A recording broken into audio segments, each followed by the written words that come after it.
Olá pessoal, eu sou a professora Isabel do EduC e hoje estou aqui para falar com vocês sobre aprendizagem de leitura e escrita da criança com deficiência intelectual. Algo que é possível, viável, pela mediação cognitiva. E eu vou explicar direitinho como fazer isso para você.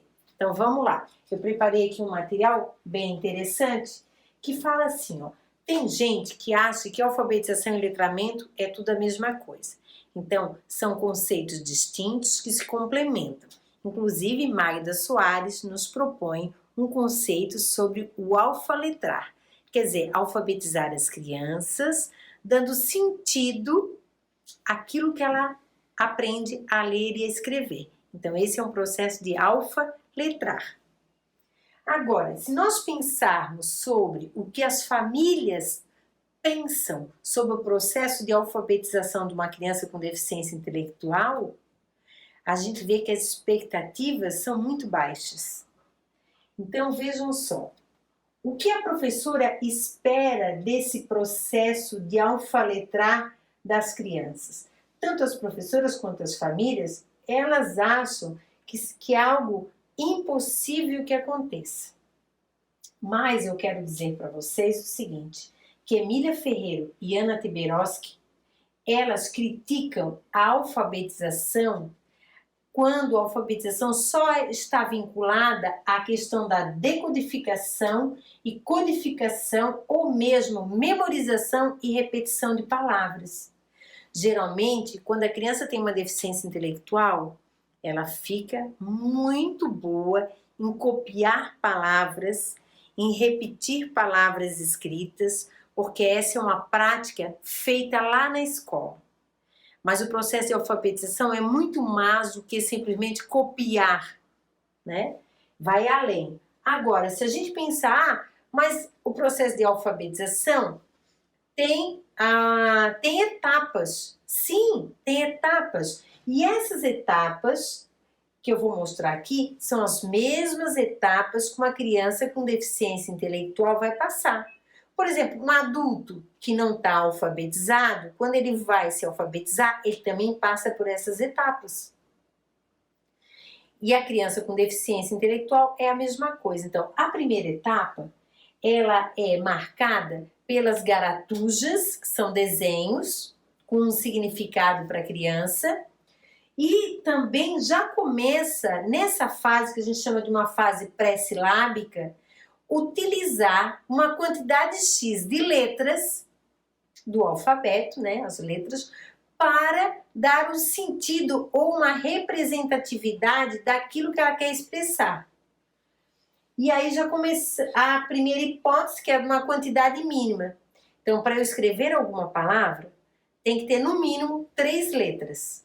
Já é uma hipótese. Eu sempre digo para as professoras, se a criança já construiu essa primeira hipótese aqui, ela já está no caminho certo.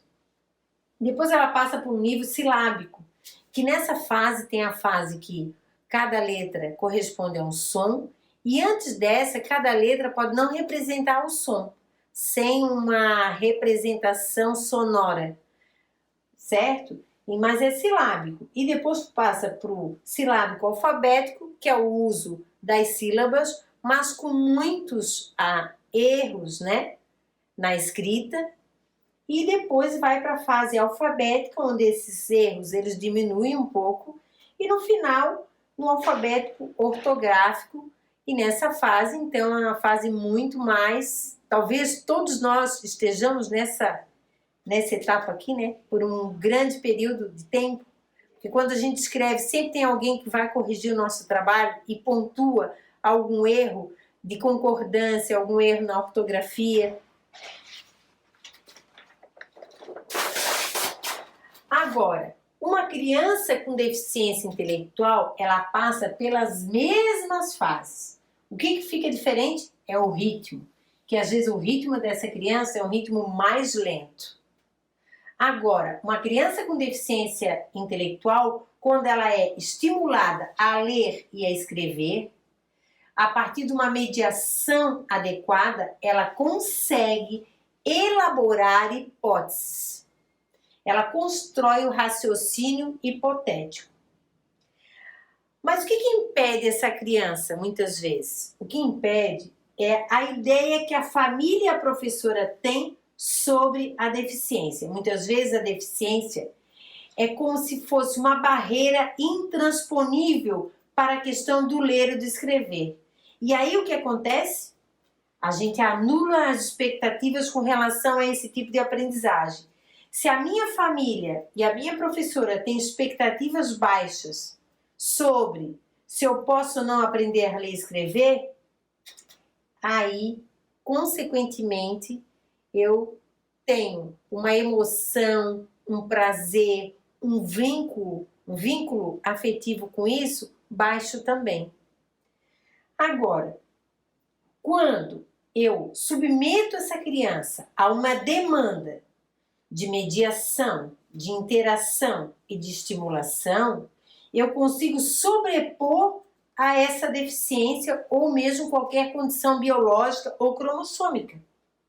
Então, o que eu quero mostrar para vocês? Que a mediação é o fator fundamental, que a interação faz toda a diferença, porque na interação eu vou mostrar para o meu aluno ou para o meu filho que eu acredito que ele é capaz. E essa estimulação é quando eu envolvo ele nesse processo.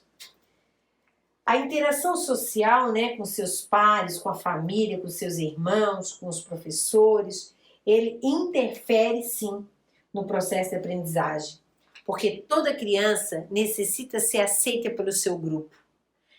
Quando eu digo aceita, aceita do jeito que ela é. Ah, mas eu aceito meu filho, mas não acredito que ele seja capaz. Então a minha relação com ele será outra. A forma como eu vou interagir com ele será outra. A forma como eu vou estimular ele vai ser outra. E ainda não faço a mediação. Então o que acontece?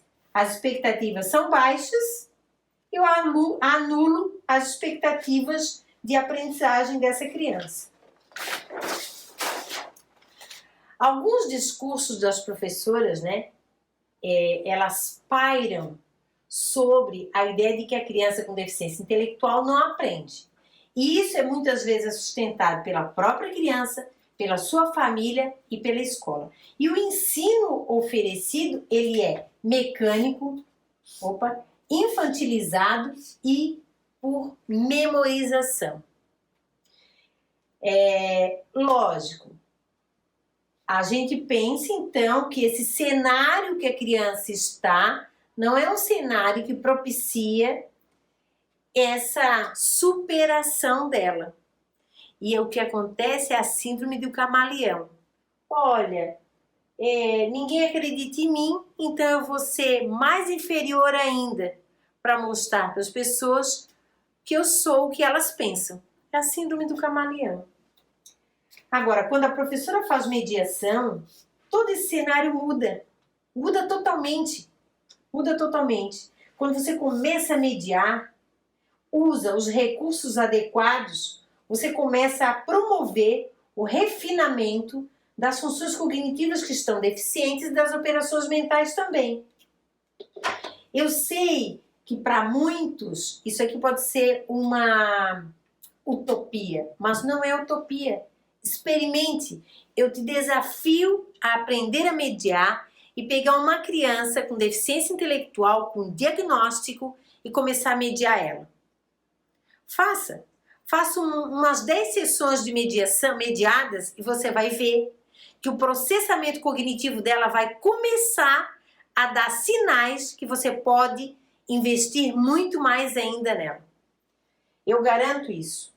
Agora, esse discurso de incapacidade vinculado à família, mais o diagnóstico que ela recebe, o que a gente tem no final é uma criança desenganada, né? Então, por que ela está lá na escola? Porque, imagina, alguém está desenganado do médico, o médico não sabe o que fazer, né? Não sabe que remédio dá, o que coloca na receita para a pessoa comer, como é que a pessoa vai viver. Nossa criança com deficiência intelectual está mais ou menos assim na escola. Ninguém sabe o que fazer com ela, não sabemos adequadamente qual é a tarefa melhor. Então, isso são problemas gravíssimos. Agora, veja a diferença. Quando a criança tem uma deficiência intelectual, ela tem esse olhar, o professor tem esse olhar. Mas quando a gente pergunta para o professor, mas e a tua criança que tem só dificuldade na aprendizagem? Aí o que ele fala? Tem chance de aprender. Tem chance de aprender. E o deficiente intelectual, ele não tem chance de aprender. E isso reforça a ideia que a deficiência intelectual ela é estática, definidora, irreversível. Por isso que todo mundo trabalha com resultado mínimo. Eu vou dar uma folhinha lá para o meu aluno fazer liga, ou preencher letrinhas, e ele já está no 4º ano, ou mesmo fazer uma pintura. Por quê? O resultado mínimo que eu alcançar dele já vai estar bom. E não é isso, né? Porque isso, para mim, esse resultado mínimo, eu defino uma única palavra: crueldade. Crueldade. Isso impede a criança de grandes avanços. Então, a escola, ela tem, assim, uma prática, né, que sobrepõe a criança à sua condição biológica. E eu quero falar o seguinte, Frost diz o seguinte: se você não proporciona uma aprendizagem mediada para essa criança com dificuldade de aprendizagem ou com deficiência intelectual, você está fazendo com que ela tenha a síndrome da privação cultural. A nossa cultura é uma cultura letrada. Então, eu estou privando o meu aluno com deficiência intelectual de se apropriar da leitura e da escrita. Agora, o trabalho docente, dentro dessa perspectiva, a gente chama que ele está ancorado na limitação da criança. Realmente o professor não vê nenhuma potencialidade nela. Agora, pelos métodos convencionais, que geralmente estão postos lá na escola, a criança ela tem muita dificuldade em aprender. Por quê? Porque os professores não ensinam a pensar, ensinam a fazer. E fazer é fácil, porque pela percepção, você pega aqui e coloca ali, pega aqui e coloca ali, então é fácil. Agora, pensar sobre os detalhes, que operações mentais e funções cognitivas que eu estou usando para realizar essa tarefa, isso muda todo o cenário. Então, a escola, né, a escola como um todo, ela precisa aprender que existem outras práticas pedagógicas, como, por exemplo, a mediação cognitiva, onde a gente usa os 12 critérios de mediação, as 28 funções cognitivas e mais 19 operações mentais.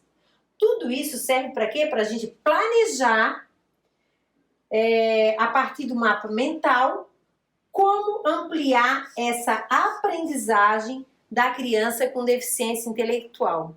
O mapa cognitivo, ele mostra como você vai acelerar o processo de aprendizagem da criança com deficiência. Então, ele mostra. E a mediação é, então, você colocar em prática esse cenário, né? Como viabilizar.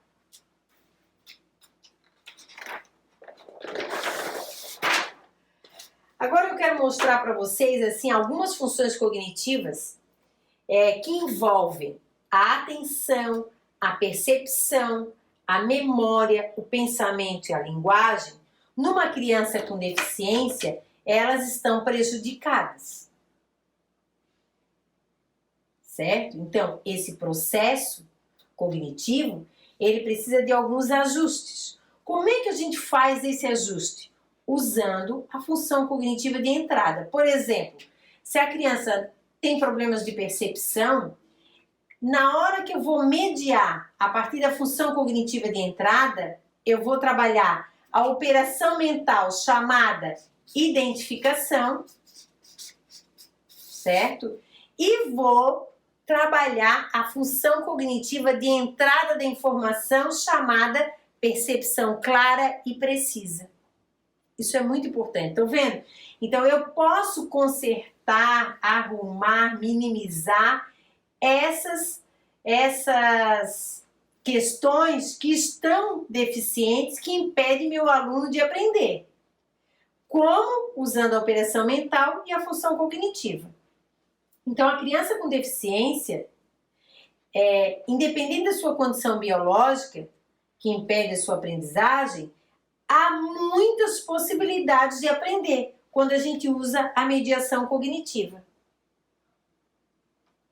Então, a mediação cognitiva, ela traz um olhar mais positivo sobre a capacidade da criança, porque ela é contra a ideia de incapacidade, ela fala para nós sobre aprender é próprio da condição humana, e nesse aprender a gente supera as nossas dificuldades. Então, a mediação cognitiva, ela é adequada e qualifica o aprender da criança. A aprendizagem, ela se dá na interação com o mundo. E às vezes eu privo o meu aluno de deficiência intelectual de ter contato com os outros colegas, de discutir alguns temas, por achar que ele não tem opinião própria, por achar que ele não tem condições de aprender.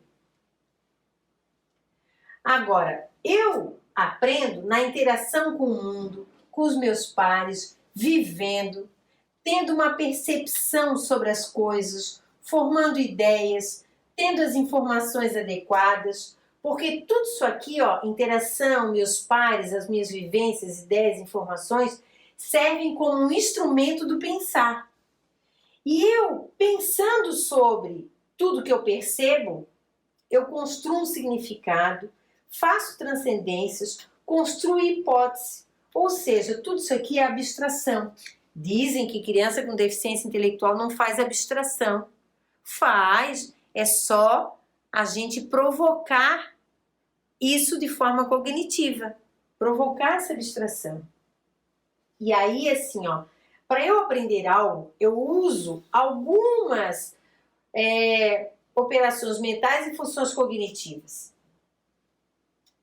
Por exemplo, categorização, classificação, agrupamentos, detalhes, discriminação e seleção.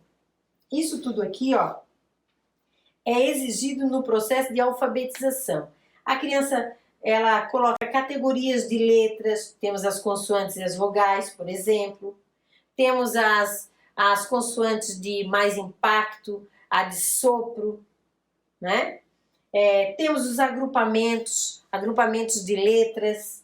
Temos alguns detalhes interessantes, como elaborar uma palavra. A discriminação sonora das partes. A gente tem como trabalhar com seleção de sons. Tudo isso aqui faz com que a criança levante hipóteses sobre a escrita e a leitura, faça generalizações e abstrações, ou seja, modifica cognitivamente. Então, quando uma informação entra sobre aquela letra, sobre aquele texto, a criança vai guardando na sua memória de longo prazo algumas ideias, fazendo esquemas e construindo rotas novas com as sinapses. Aí é assim, a mediação guiada é a melhor coisa que temos. Então você constrói um mapa cognitivo, a partir desse mapa cognitivo você constrói uma mediação guiada. Ou seja, você vai pensar quais as perguntas que você vai fazer para sua criança. Imaginar e anotar. Então você vai ter ali um esquema e depois você vai interagir com a criança e algumas daquelas perguntas você vai fazer, certo? Por isso que é guiada por um planejamento. A falta desse planejamento resulta em perguntas caóticas, porque a mediação ela tem que ser organizada, sistematizada e planejada. Agora, quando a gente tem uma mediação guiada, essa mediação ela é provocativa das sinapses. Elas vão irritar as sinapses e desafiar as sinapses a construir novas rotas cognitivas.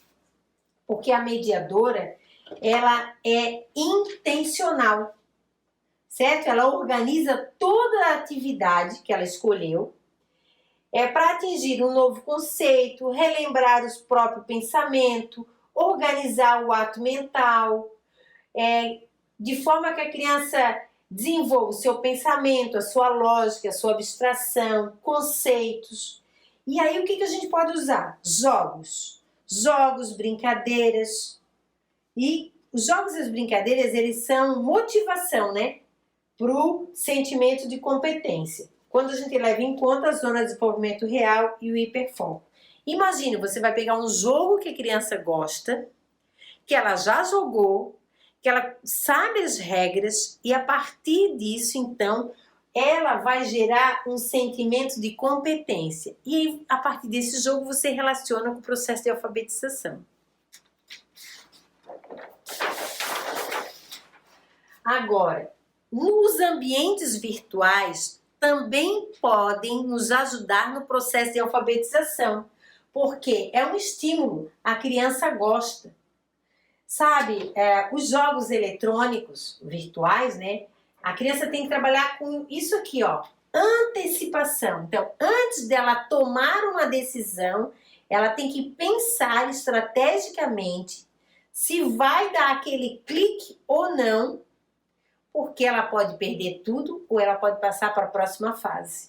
Então, os jogos são fantásticos para mediar. O jogo não faz a mediação. A criança tem que estar jogando e tem que ter a presença de uma mediadora. Um computador, um jogo, não faz a mediação dentro da minha perspectiva e é defendida por Helven Forsten. O mediador tem que ser humano, não pode ser um instrumento. Tem que ser um humano, com uma experiência diferente para que tenha a troca, para que tenha a interação entre as duas pessoas. Outro, o jogo também ajuda na abstração, na imaginação, qual é a fase que vem depois. E fora isso, o uso da própria linguagem, né? Uma terceira proposta são atividades grafomotoras, como mandalas com pedras, com folhas, a função representativa das imagens mentais.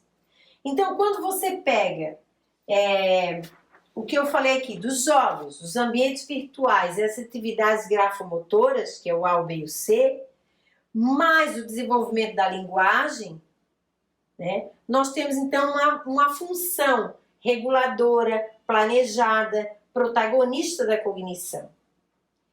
Agora, todo diálogo mediado, que são as perguntas que a gente faz, né, ele então qualifica a criança tanto no pensamento quanto na própria linguagem. A função cognitiva que mais é ativa no processo de leitura e escrita é a memória de longo e curto prazo, tá?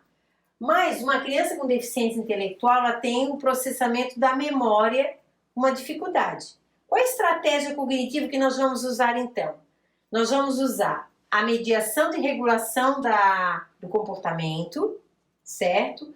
Nós vamos fazer perguntas sobre a natureza da atividade realizada. Então, como é que é essa atividade? E para melhorar, nós vamos associar essa tarefa a uma sequência didática. Ah, o tema era sapo, então a próxima atividade tem que estar relacionada a isso, a próxima a isso, como se fosse uma sequência didática. Fazer repetição não da tarefa, mas do pensar sobre a tarefa e metacognição, né? O tempo todo. Agora, uma outra função que a gente vai trabalhar também no processo de alfabetização é a atenção.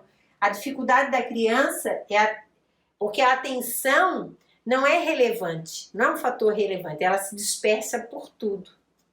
Aí como é que nós vamos trabalhar? Qual é a estratégia cognitiva? Quando a gente pede para a criança descrever os detalhes, mobilizar os 5 sentidos para interagir com aquela tarefa. Como é que a gente pode melhorar? Contando histórias, vendo os detalhes além da história. Inclusive eu tenho alguns vídeos aí sobre histórias. Já fiz mediação dos 3 porquinhos, de história do Chapeuzinho Vermelho e brevemente vou fazer uma outra história bem interessante para vocês.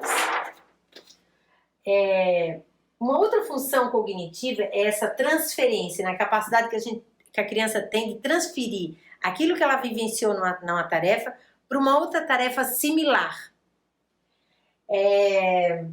Até vou dar um exemplo. Aqui, ó, por exemplo, 2 mais 3, de repente ela fez que é 5, mas ela não transferiu essa ideia para cá, ó. Então, é uma atividade muito similar, né? E às vezes ela não consegue. Então, qual é a estratégia? A gente vai optar por tarefas que permitem essa generalização. Então, pensem bem, como é que eu vou escolher uma tarefa que proporcione para esse meu aluno que ele possa generalizar. Para isso, eu vou usar a mediação. Eu uso a mediação como uma ferramenta para fazer ela pensar fora daquela tarefa, né? Que ela vá de forma abstrata para outros contextos. Como é que eu posso melhorar isso? Fazendo uma lista de interesses da criança, porque na hora que eu tiver a oportunidade de mediar, eu posso ajudar ela cognitivamente a pensar naquela fonte de interesse que ela tem, naquilo que ela já viveu. Se ela já foi num parque, se ela já conhece uma praia, se a família tem um carro, né? Se ela tem um livro de historinha específico. Então, na hora de fazer a mediação, eu posso fazer com que ela lembre dessa lista de interesse. Outra função é a metacognição. O que é metacognição? É você pensar sobre o seu próprio pensamento. Ou pensar sobre o que diz, pensar sobre o que fez. Isso é metacognição, tá? A criança com deficiência intelectual, às vezes ela não consegue antecipar, comparar, selecionar, controlar o seu próprio comportamento. Qual é a estratégia? Mediar. Por exemplo, eu dei até exemplos aqui de como fazer. O que é para fazer? Qual a primeira coisa a fazer? E depois? E depois? E depois? Se você fosse contar para alguém o que é para fazer, como você contaria? Esse tipo de pergunta vai controlar o comportamento, vai antecipar a ação, ajuda a criança a comparar e a selecionar a melhor estratégia. Como é que a gente pode melhorar isso? Fazendo a criança pensar. Sempre. E agora eu quero mostrar para vocês uma mediação que eu preparei aqui. É uma mediação simples, de uma imagem, mais um conceito legal para ser trabalhado. Vamos lá. Olha só. Nós vamos mediar aqui noções de posição e de grandeza.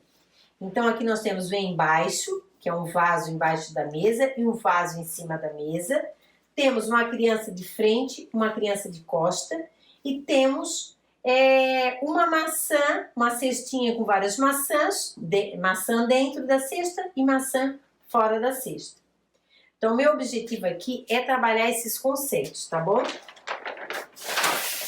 Então, olha só. Eu digo para a criança o seguinte, olha, hoje nós vamos trabalhar posição. Isabel, não estávamos falando de alfabetização? Gente, trabalhar posição é fundamental no processo de alfabetização. Por quê? Para evitar as letras espelhadas, para evitar, por exemplo, M antes de P e B, né? Porque o M não tem que estar posicionado ali se não for um B, um P ou um B. Então, a posição é fundamental. Outra, como é que eu começo a escrever? Começo, meio e fim, é posição. Eu começo a escrever no caderno, da esquerda para a direita, posição. Entendeu? A gente pensa que não tem nada a ver com posição? Tem! Então, se o meu aluno, se eu trabalhar bem esses conceitos, que eu chamo assim, raízes de fundamento, ele vai conseguir compreender outros conceitos mais abstratos que envolvem a questão da leitura e da escrita. Então, assim, qual é a minha intencionalidade? Explicar para a criança o que é posição. Hoje vamos aprender sobre posição e depois brincar com isso. O que você acha? Olha, aqui eu estou colocando para a criança a minha intencionalidade, mas já estou buscando a reciprocidade dela. Vamos saber antes para acertar nas brincadeiras, ok? Aí o primeiro ponto, né, que eu gosto muito de colocar na mediação é assim, dá um tempo para a criança. Observe a página. Aí eu dou um tempo para ela observar. Lógico, se eu falar assim, ó, observe essa página, você vai observar. E mesmo você sendo uma adulta sem deficiência, você vai observar algumas coisas diferentes das suas colegas e outras coisas vocês nem vão ver. Por quê? Quando eu digo observe, é só perceptivo. É só perceptivo, só a nossa dimensão do olhar é ativada. Vamos descrever cada imagem. O que você vê aqui onde tem uma mesa? O que mais temos? Descreva. Quando eu faço assim, ó, para a criança descrever algo, eu quero que ela identifique e nomeie, certo? Quantos vasos temos? Onde eles estão?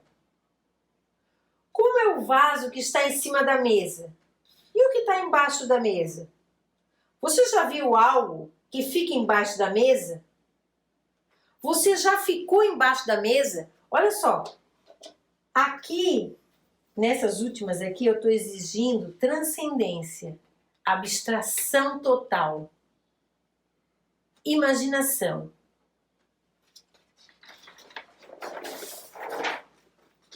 Olhe o que tem em cima da mesa. Na sua casa, o que tem em cima da mesa? Olhe com atenção, como todas as crianças. Ah, tá. Aqui, desculpa, gente. Na sua casa, o que tem em cima da mesa? E aí você pode explorar muita coisa sobre isso. Agora, se eu pegar outra imagem, que são a menina e o menino, a menina de frente e o menino de costa, eu vou perguntar, olha com atenção, como estão as crianças? E a menina, como está? E o menino, por que o rosto dele não aparece? Qual a cor da camiseta dele? Você poderia me mostrar como você ficaria se estivesse de frente para mim e de costa? E aí eu posso explorar muito mais. E tem um cesto com frutas. O que tem dentro e fora? Você tem certeza que só tem uma maçã fora do cesto? Quantas tem fora do cesto? E dentro? O que você leva dentro da mochila? Então, todas essas perguntas aqui, até a pergunta 18, eu estou explorando o máximo. E quando a gente explora o máximo e faz as perguntas, o perceptivo, ele meio que se anula. E aí o estímulo entra para a gente o quê? Pensar sobre aquilo que a gente está vendo. Então muda, deixa de ser uma aprendizagem perceptiva, direta, para ser uma aprendizagem planejada, intencional, pensada e com significado. E aí eu termino aqui, né? O que aprendemos hoje? Dê um exemplo para mim do que fica dentro, do que fica fora, do que fica embaixo, do que fica em cima, em frente, nas costas. Gente, tudo isso é fundamental no processo de alfabetização. Se você não sabia, estude mais. Se tiver dúvidas, me pergunte, porque eu estou aqui para ajudar você a acelerar o processo de aprendizagem da criança com deficiência intelectual. Conte sempre comigo. Estude tudo, anote, tire as suas dúvidas e o melhor de tudo, tá? Se arrisque a mediar. Faça mediação. Eu tenho certeza que se você começar a mediar, você vai ver o quanto seu aluno tem de potencial para ser desenvolvido. E aí muda toda a história dele. Gente, olha, gratidão e até o próximo vídeo.